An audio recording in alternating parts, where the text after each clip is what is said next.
Good morning everyone. Good morning বললাম কেন? কারণ হচ্ছে আমি মাত্র ঘুম থেকে উঠছি, 4টার মতো বাজে। ঘুম থেকে মাত্র উঠছি বললে এটা হলো সেকেন্ড টার্ম ঘুম থেকে উঠছি।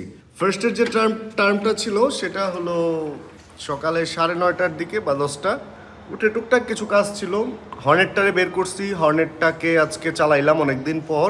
হালকা পাতলা একটু ময়লা ছিল, ধুই নাই যদিও, এটা আবার 2-3 দিন চালাবো, দেন ধুয়ে তারপরে রাখবো। জীবন ভাই একদিন নিয়ে বের করছিল, একদম ধোয়া আমি রেখে দিছিলাম, জাস্ট মাঝে মধ্যে স্টার্ট দিতাম। জীবন ভাই বের করাতে ভালো হয়েছে, হর্নেটটা একটু সচল হয়েছে আবার, তা নাহলে বাইক পরে থাকলে নষ্ট হয়। আমার FC25টা যেরকম বেশিরভাগ সময় পরেই থাকে, এটা কবে যে নষ্ট হয় বলা মুশকিল। সকালে বের হয়েছি বাইরে কয়টার দিকে, সকালে ওই যে 9:30 থেকে 10টার দিকে মনে হয় বেরোছি, বা 10:30টার দিকে বের হয়েছি। হর্নেট নিয়ে বের হয়ে বেশ কিছু কাজটা সারলাম, কাজটা সেরে টেরে দেন তারপরে কি করছি, তারপরে বাইরে খাইছি দুপুরে, খাওয়া দাওয়া করে দেন ঘরে আসছি। ঘরে এসে ফ্রেশ ট্রেশ হয়ে এমন ঘুম লাগছে, একটু শুয়েছি, ঘুমায় গেছি। আর এখন 4টা একটু আগে উঠলাম, উঠে একটু ফ্রেশ ট্রেশ হয়ে দেন শাওয়ার নিছি আবার, মানে না ফ্রেশ ট্রেশ হয়ে শুয়েছি কিন্তু শাওয়ার নিছিলাম না। এখন শাওয়ার নিলাম, শাওয়ার নিয়ে দেখি যে 4টা যেহেতু বাজে এখন, শুধু একটা ছোট্টখাটো রাইড তো আজকে করাই যায়। অনেকদিন যাই না হচ্ছে বিএসবি মার্ট, ভেলো মার্ট এই এলাকাতে। আজকে চলেন একটু বিএসবি ভেলো ওই সাইডটা ঘুরে আসি, আর হয়তো ওই সাইড ঘুরে আসি হয়তো। আর ওইখানে একটা তেহরি পাওয়া যায়, অনেকদিন তেহরিও খাই না, একটু তেহরি খাওয়া যাইতেও পারে, এই আর কি। আজকে একটু বাইরের খাবার খাবো, অনেকদিন তো ঘরের ফ্রুটস অ্যান্ড ওটস অ্যান্ড এইগুলো মানে একটু চেষ্টা করলাম ব্যালেন্স করে খাওয়ার। আজকে একটু আছে না, চিট ডে থাকে না, আজকে হচ্ছে আমার ওরকম চিট ডে, একটু চিট করে খাওয়া দাওয়া করবো। আর বেসিক্যালি হচ্ছে হর্নেটটা চালাবো, অনেকদিন হর্নেটের ভিডিও দেই না, অ্যান্ড হর্নেট অনেক আরামের একটা বাইক, সত্যি কথা। সার্বিক সব মিলা ভাল লাগে আমার, এই কারণে বাইকটা আমি বিক্রি করি নাই এতদিনেও। এর আগেরটা বিক্রি করে দিয়েছিলাম, যদিও কিছু ঝামেলা আছে হর্নেটে, বাট তারপরেও বিক্রি করি না। আজকে একজন আমাকে ফোন দিচ্ছে, রানা ভাই হর্নেট কি কিনবো, আমার অমুকে একটা বাইক কিনতে চাইতেছে, কেনা কি ঠিক হবে? আমি আসলে তাকে নির্ভয় দিয়ে দিচ্ছি যে হ্যাঁ হর্নেট কিনেন, হর্নেট অনেক ভালো একটা বাইক, এটা নিঃসন্দেহে কিনতে পারেন আপনারা। এ হলো অবস্থা। আর আমি আইফোন 13 দিয়ে ভিডিও করি, এটা অনেকে জানতে চায় যে আমি কোন ফোন দিয়ে ভিডিও করি। এখনও আইফোন 13 দিয়েই করতেছি, কারণ 13-র পরে আমি আর আপগ্রেড করি নাই। আমার 13টা হচ্ছে 1 টেরাবাইট, অ্যান্ড এটা দিয়ে আমার সুন্দর চলে যায়। অ্যান্ড আমি দেখছি যে এখন 16 পর্যন্ত দেখছি যে আইফোন 12 বা 11-র পরে থেকে একদম এই 16 পর্যন্ত আইফোন 13-এর ক্যামেরাটা হচ্ছে মোটামুটি আমার কাছে সবচেয়ে ভালো লাগে। এই কারণেই এই ক্যামেরাটাই এখনো পর্যন্ত চলতেছে। আচ্ছা তাহলে আর ঘরে কথা না বাড়াই, চলেন আমরা রোডে কথা বাড়াই এবার। Hello hello hello, mic check, মোটামুটি সব কিছু চেক ডান, অ্যান্ড লেটস 1 2 3 বিসমিল্লাহির রহমানির রহিম। এই কি খবর? দিশা জায়গা যেখানে ছিলাম কোনোখানেই ছিলাম না।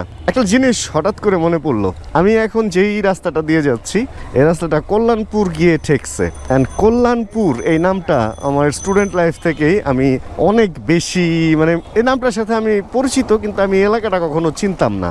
আমি হঠাৎ কি যেন একটা ডিজে রাহাতের ওই চাচা লজাইগা এরকম একটা কি যেন একটা ট্র্যাক বের করছিল উনি, যদিও এই সমস্ত ট্র্যাক আমার কখনোই খুব একটা ফেভারিট ছিল না, বাট ওইটার লাস্টে গিয়ে এই মামা যাইবো কল্যাণপুর যাইবা এরকম একটা কিছু একটা ছিল। তা আমার কাছে কল্যাণপুর কেন যেন মনে হইতো পুরান ঢাকা, আবার কল্যাণপুর এমনও মনে হইতো যে ওই যে গাবতলী বাস স্ট্যান্ডের পিছনের কোনো এলাকা এরকম কেন যেন মনে হইতো। বাট কল্যাণপুর যে এই পাশটা, এটা মানে আমি জানতাম না, আমি খুঁজতাম কল্যাণপুর কই মানুষকে জিজ্ঞেস করতাম যে ধানমন্ডির 27-এ এখানে কি কল্যাণপুর, অনেকে হাসতো, ধানমন্ডিতে কল্যাণপুর শুনলে অনেকেই হাসতো। যাই হোক, আমি ওই কল্যাণপুরের এদিকে এখন থাকি, ঘোরাঘুরি করি, এই ব্যাপারটা আমার কাছে খুব ইন্টারেস্টিং লাগে যে এই কল্যাণপুর কত খুঁজছি, আর এখন কল্যাণপুর জেনে হোক না জেনে হোক আমার বাসার পাশেই হচ্ছে কল্যাণপুর।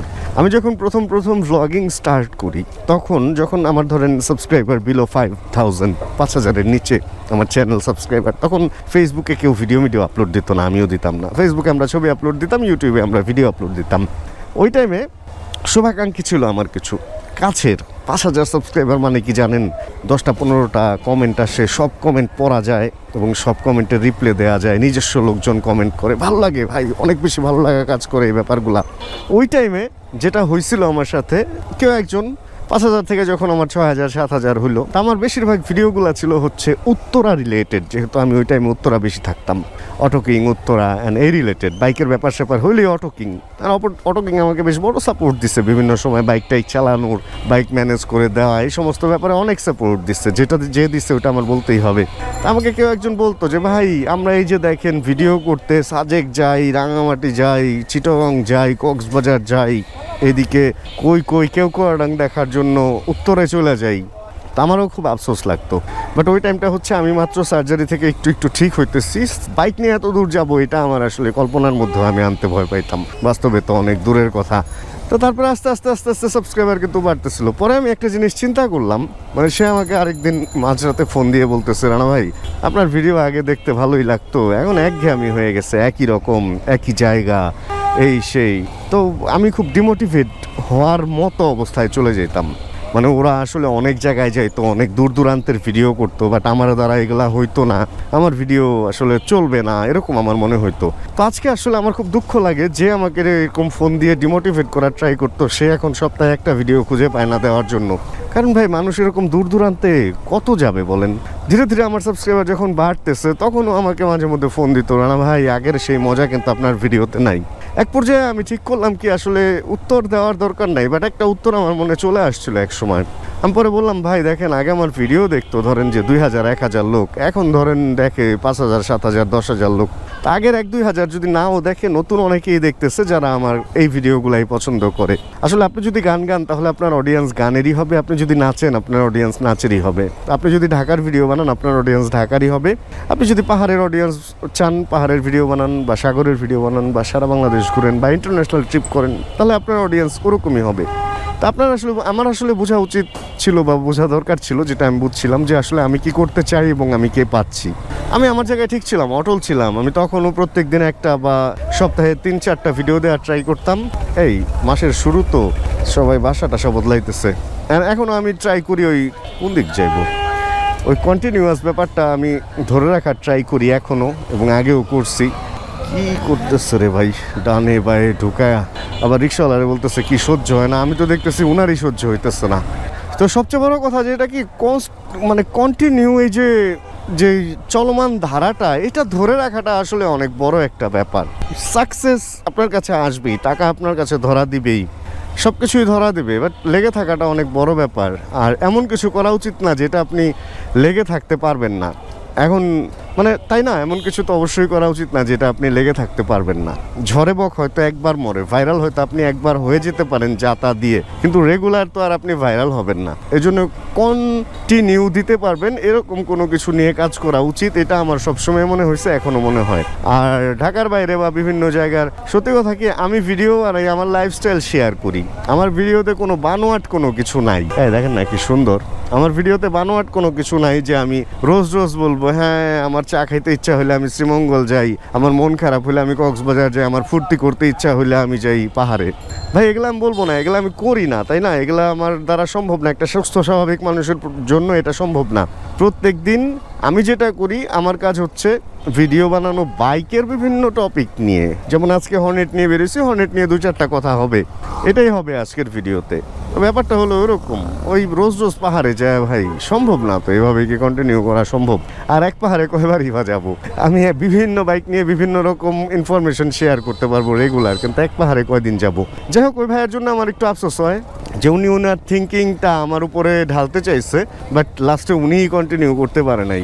খুবই আফসোস হয়। এখন সে দেশ বিদেশ ঘুরে বেড়ানোর চেষ্টা করেও আর সেই জায়গায় ফেরত আসতে পারতেছে না। অ্যান্ড কিছু ক্লিক বেটের ব্যাপার স্যাপার আছে, ক্লিক বেট করে বা হঠাৎ ভাইরাল হয়ে আসলে ওই জিনিসটা ধরে রাখা সম্ভব হয় না। সুন্দর সুন্দর থাম্বনেল আপনার ঘটছে, ধরেন কেউ একজন বাইক নিয়ে একটু কাত হয়ে গেছে, ওটা দিলেন যে বাইক ভাঙ্গা 2 টুকরা, এরকম থাম্বনেল টামনেল বানায় দিয়ে আপনি হয়তো সাময়িক একটা ভিউ পাবেন, কিন্তু রেগুলার ভিউটা তো আসলে ওখান থেকে আসবে না। সার্জেন্ট পুলিশ এখানে চেকপোস্ট বসাবে, যাক বসানোর আগে আমি চলে গেছি। আচ্ছা, হর্নেটে আমরা চলেন এবার ফেরত আসি। হর্নেট বাইকটা অত্যন্ত পরিমাণ লাইট ওয়েট আমার কাছে, যেটা আজকে সকাল থেকে মনে হইতেছে অন্যান্য বাইক কয়েকদিন চালায়া যে একটা বাইক ঢাকা সিটির জন্য একটা বেস্ট বাইক, মানে এতই বেস্ট, এটা এত লাইট ওয়েট, এটার ব্রেকিংও মোটামুটি চলে আর কি। অ্যান্ড এটার টান মান মোটামুটি 150 সিসি বাইকের চেয়ে একটু বেশি, কারণ এটা 150 সিসি বাইকের চেয়ে একটু বেশি সিসির বাইকই। নর্মাল কমিউটার সেগমেন্টের অন্যান্য যে 150 সিসি বাইক আছে ওইটার চেয়ে এটার টান আমার কাছে ভালো লাগে। এই বাইকটা সত্যি কথা, এই বাইকটা আমার এখন পছন্দের লিস্টে একটা বাইক হয়ে গেছে, মানে পছন্দের লিস্টের কিছু বাইকের মধ্যে এটাও একটা বাইক হয়ে দাঁড়াইছে। ভাল লাগে, স্মুথনেস আছে, চেনে কোনো কাপাকাপি নাই, এই বাইকটার চেনে ওরকম আহামরি কোনো সাউন্ড নাই। সার্বিক দিক থেকে সিটিং পজিশন মজার, পেছনের সিটও একদম ফেলে দিতে পারবেন না, ভালো, মানে ভালো করছে বাইকটা, সার্বিক সব দিক থেকে ভালো করছে। জাস্ট ছোট্ট একটু আপগ্রেড যদি সামনে করে এই বাইকটা মনে হয় আরেকটু ভালো করবে। পেছনের যে সাসপেনশনটা, সামনেরটা তাও মোটামুটি চলে। যান দাদা যান, কি আর করুম, দেখেন রাস্তার মাঝখানে দাঁড়াই রয়েছি। মানে আমরা হচ্ছি ট্যাক্স দেওয়া পাবলিক, আমরা ট্যাক্স দিয়ে এই রাস্তায় চলাফেরা করি, অথচ আমরা এভাবে রাস্তার মাঝখানে দাঁড়ায় যাই। আর অটো রিক্সা আইসা সামনে দেখেন না কিভাবে ব্রেক টেক করে কিভাবে কি ঢুকা যায়। আর এটাই মাইনে নিতে হয়, কারণ এই পাশে দুইটা পুলিশও ছিল ভাই, দুইটা পুলিশ দাঁড়ায় এই কাণ্ডটা দেখলো, থামায়া আমাদের সবাই ও যে কাজটা করছে, ও উল্টা দিক থেকে উল্টা দিকে যাইতেছে, এবং ওই পারে যে উল্টা যাবে না সোজা যাবে আমি জানি না ভাই, সত্যি কথা। মানে ওর অ্যাঙ্গেলটা উল্টা ছিল তাই বললাম, তো ঠাটায় ওর কানে দুইটা দেওয়া উচিত ছিল না। বাট আমার মনে হয় কি অটো দেখলে পুলিশ ভয় পায়, এরকমটা ইদানিং আমার মনে হয়, কেন জানি আমার কাছে এরকম লাগে ভাই। পুলিশ কিছুই বলে না ওদেরকে, মাথায় তুলতেছে। দেখেন এই যে ভ্যানটা, ওর কি উচিত এরকম রাস্তার মাঝখান দিয়ে চলা? ওর তো উচিত এরকম মাঝখান দিয়ে চলা না, তাই না? বাম দিক দিয়ে চলা উচিত আমার যেটা মনে হয়। সে স্লো এরকম একটা রাস্তার মাঝখান আটকায়া ধুমায়া চলতেছে। এটা আবার কি অবস্থা, সর্বনাশ। লাইট ঠিক করতেছে, আমি এদিক দিয়ে ঢুকে যাই, সে না ব্যাপারটা। মোটর সাইকেলের কিছু সুবিধা আছে, এই সুন্দর একটা মসজিদ, এখানে মোটর সাইকেলের কিছু সুবিধা আছে দেখছেন, চিপা চাপা দিয়ে সুন্দর কুরুত করে ঢুকে যাওয়া যায়। জানি না কি কারণে আজকে রাস্তাঘাট মোটামুটি ফাঁকা, সামনে এইখানে একটু জটলা দেখা যেতেছে, কিন্তু রোডঘাট ফাঁকা। বাট আজকে কোনো ছুটির দিন না, আজকে নর্মাল একটা অফিস ডে, উইকডে, কিন্তু এরকম মনে হইতেছে যে আজকে কোনো হরতাল বা অবরোধ। এই সমস্ত জায়গায় বাসের ভিড়ে ঢুকাই যায় না বলতে গেলে। রাস্তার অবস্থা দেখছেন, অটো অটো অটো আর অটো, মানে নর্মাল গাড়ি কয়টা আর অটো কয়টা একটু দেখেন। এই হলো মিরপুরের অবস্থা। মিরপুর, এটা অটোপুর এলাকার নাম হওয়া উচিত। যে রাস্তা ফাঁকা বলছিলাম সেই শুরু হয়ে গেছে। দেখেন তো পুরো রাস্তাটার মধ্যে মানে অন্য কিছু চলার জায়গা আছে, শুধু অটো অটো আর অটো। এত অটো হইলে অনেকদিন অটো নিয়ে কথা বলি না ভাই, ইদানিং হাসি আসে। বাংলাদেশের আসলে বর্তমান আইন শৃঙ্খলার অবস্থা এটা কোন দিকে যাইতেছে, রাস্তা অটোর দখলে। ভাল লাগে না এগুলা, একদম সত্যি কথা ভাল লাগে না।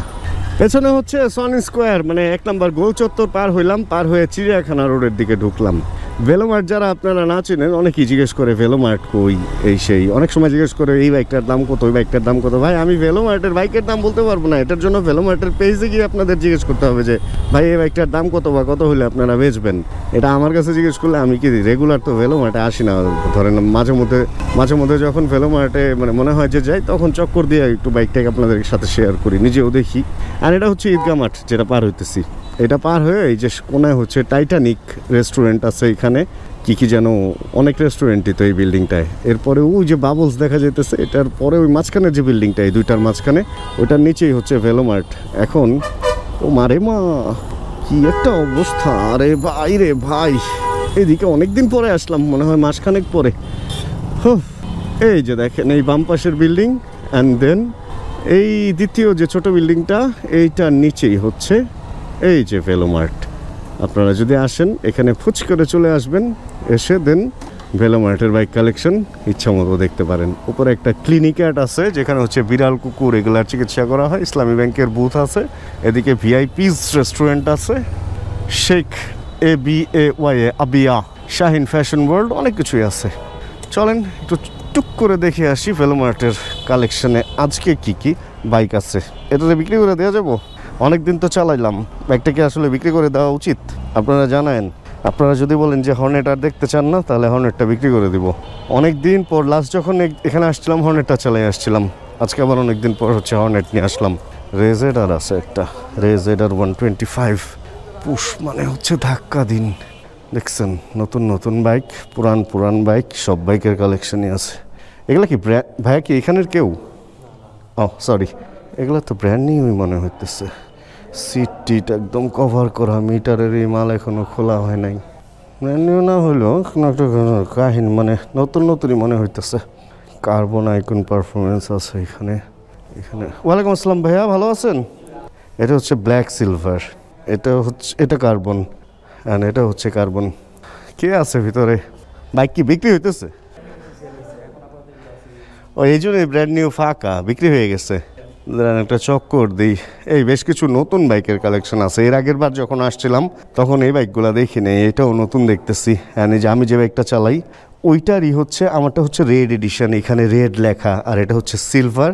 অ্যান্ড এটা একটু গ্রে টাইপের, মানে একটু ডার্ক গ্রে এরকম টাইপের। আমারটা হচ্ছে এখানে গ্লসি ব্ল্যাক, দুইটাই কালোর মধ্যে।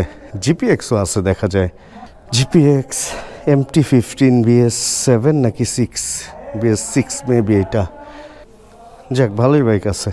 তবে বাইক বিক্রি হয়েছে লাস্ট কয়েকদিনে, অনেক বাইক বিক্রি হয়েছে। সব শোরুমই দেখলাম মোটামুটি ফাঁকা। অ্যান্ড এই দোকান মানে ভেলোমার্টও দেখতেছি অনেকটাই ফাঁকা হয়ে গেছে। ভালো ভালো সবার বিজনেস হইতেছে, জিনিসটা দেখতেও ভালো লাগে। বের হয়ে গেছি ভেলোমার্ট থেকে, মোটামুটি ভেলোমার্টের কালেকশন ফাঁকা। কেউ যদি আসেন, অবশ্যই আমার ভিডিও এটা 2-3 দিন পরে আমি আপলোড দিব, অতদিনে আবার কালেকশন দেখবেন ফুলফিল হয়ে গেছে, আসতে পারেন চাইলে। আর হচ্ছে এবার এত কাছে যেহেতু আসছি, দেখি আরিফ ভাই আছে কিনা, একটু বিএসবি মার্টেও চক্কর দেই। এই একটা জায়গা বিএসবি মার্ট, বিএসবির সুবিধাটা হচ্ছে এই দুইটাই মার্ট, একটা হলো ভেলোমার্ট, একটা হলো বিএসবি মার্ট। এই বিএসবি মার্টের সুবিধা হচ্ছে এখানে ভাই দুনিয়ার কোনো জায়গায় বাইক না থাকলেও আমার মনে হয় বিএসবি মার্টে আর কি অনেক বাইকের কালেকশন থাকে। এরা যে কোত্থেকে এত বাইক পায়। আর মাঝে মধ্যে কিছু কিছু আজব বাইকের কালেকশন দেখি, ধরেন 6 কিলো, 7 কিলো, 2 কিলো, ভাই 1 কিলোমিটার চলা বাইকও দেখছি আমি বিএসবি মার্টে। চিন্তা করেন অবস্থা। 0 কিলোমিটার চলা বাইকের কথা চিন্তা করতেছেন ভাই, ওইটাও দেখছি। মানে শোরুম থেকে বাইক কিনে ট্রাকে উঠাইছে, ট্রাকে উঠায় নিয়ে এখানে নামাইছে। মানে ভাই ওরা যে কোত্থেকে কি বাইক কিভাবে কালেকশন করে, এটাই আমি চিন্তা করে পাই না।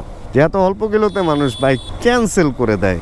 আমি আমার লাইফে সবচেয়ে অল্প কিলোতে কত কিলোতে বাইক সেল করছি, আমার মনে হয় R15টাই আমি সবচেয়ে অল্প কিলোতে সেল করছিলাম। এখন হলো 950 কিলোতে কিনছি, অ্যান্ড 2500 কিলো বা 2100 কিলোতে আমি সেল করে দিচ্ছিলাম। এই R15টাই আমার সবচেয়ে কম কিলো চালায় সেল করা, আর বাকি সব বাইকই 2, 4, 5, 10 হাজার কিলো চালাই সেল করছি।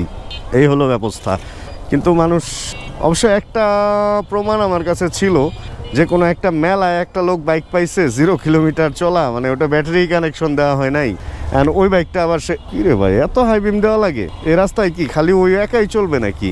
মানুষ মাঝে মধ্যে ভাই, মানুষ ইদানিং জানি কেমন হয়ে যাইতেছে। শীতের দিনে পাগল বাড়ে, একটা কথা আছে না? গরমের দিনে দেখতাম যে মানুষ একটু পাগলামি বেশি করে, বাট এখন তো এই কি খবর, এখন তো দেখতেছি শীতের দিনেও মানুষ পাগল হয়ে যেতেছে। কিরকম অদ্ভুত আচরণ ভাই, বাইক নিয়ে চিপা চাপাতে ঢুকায় বলতেছে সবার এত তাড়াহুড়া কেন, অথচ তাড়াহুড়া তারই বেশি।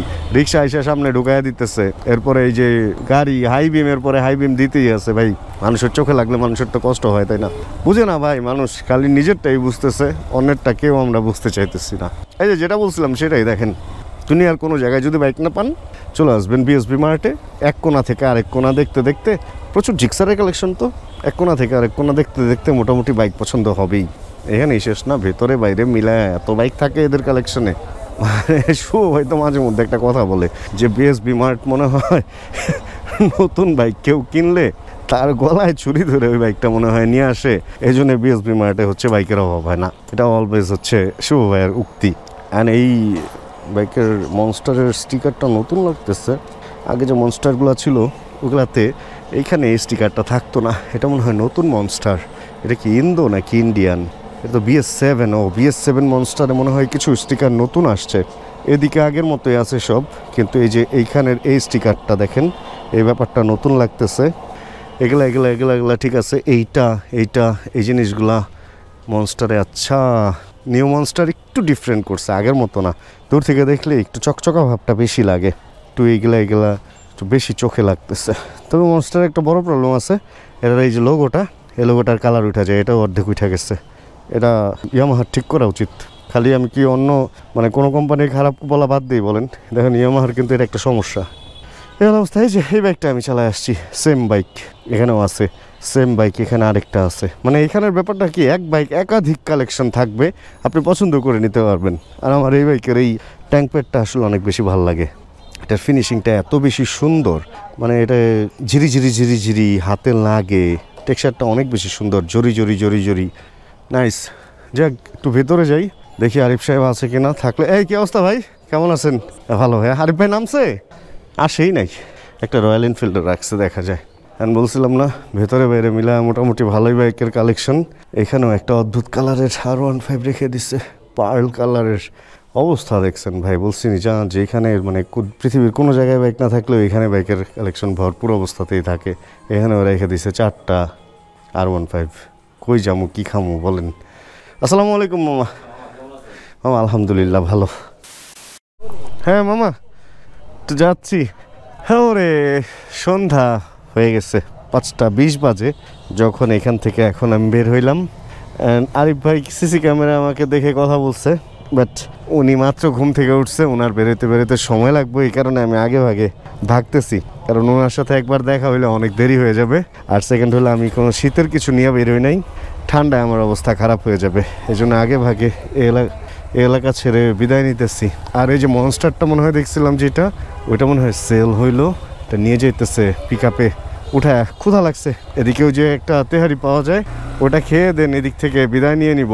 আর যেহেতু অন্ধকার হয়ে যেতেছে, একটু পরে ঠান্ডাও লাগা শুরু হবে, তাই ভিডিও থেকে এখানে বিদায় নিয়ে নিই, কারণ তেহারি খেয়ে সোজা গো ব্যাক টু হোম ইনশাআল্লাহ, এরকমটা ইচ্ছা আছে।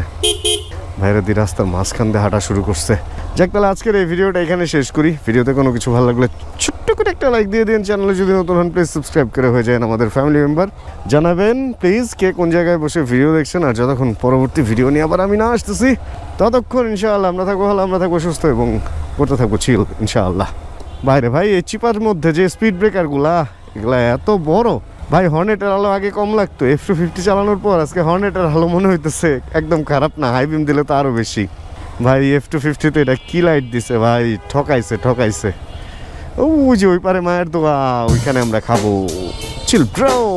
Check the mic and make sure it sound right boys.